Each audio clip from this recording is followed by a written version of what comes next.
Ta prva Super Saiyanac forma.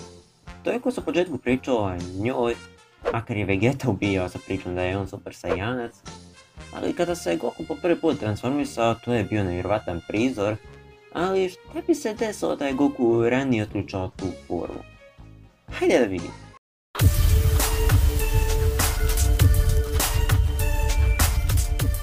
Prepare yourself, Dan Saiyan.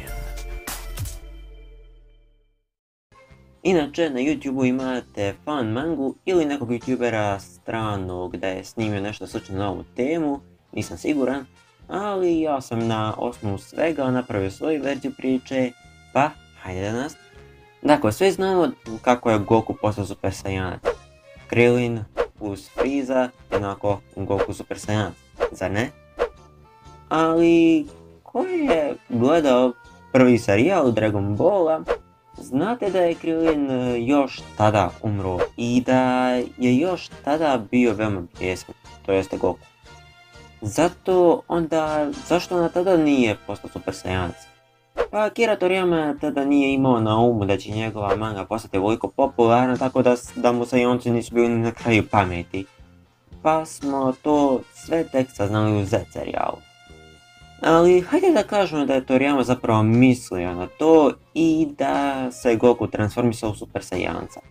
Gokua snaga je tada bila preko 20, ispravite me ako griješim, a Super Saiyanac umnožila snagu 50 puta, što znači da je kralj Piccolo za njega bio mačji kašalj ili Karinov kašalj. Kao i u originalnoj priči, pre same smrti, kralj Piccolo je stvorio Piccolo juniora.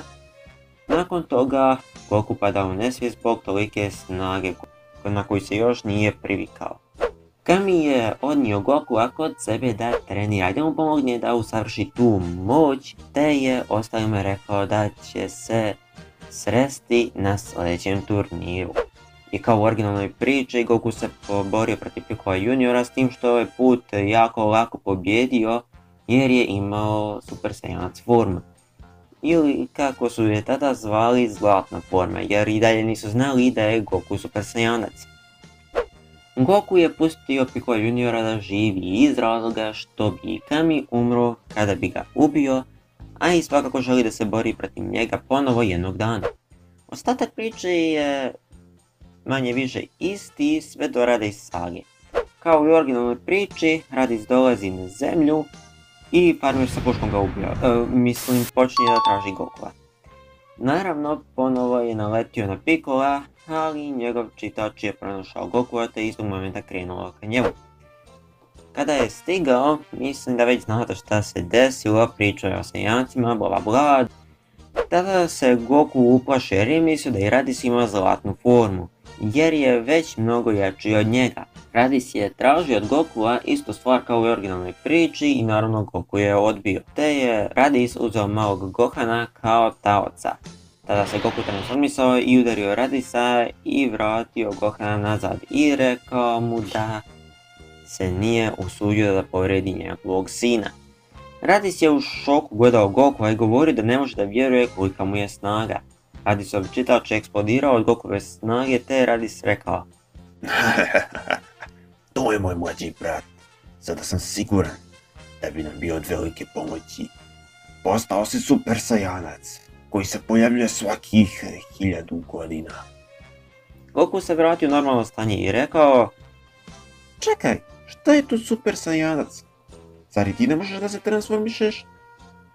Raditz je rekao da ne bude smiješan i da ne mogu svi postati tako lako Super Saiyanci.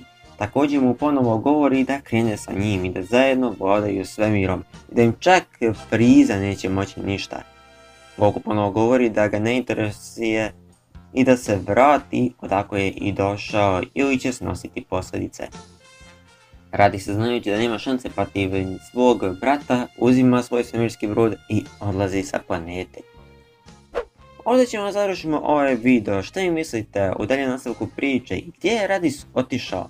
Ako vam se svidio video, like, sub i komentar bi bilo od velike pomoći i bio bih vam veoma zahvalan. Pozdrav!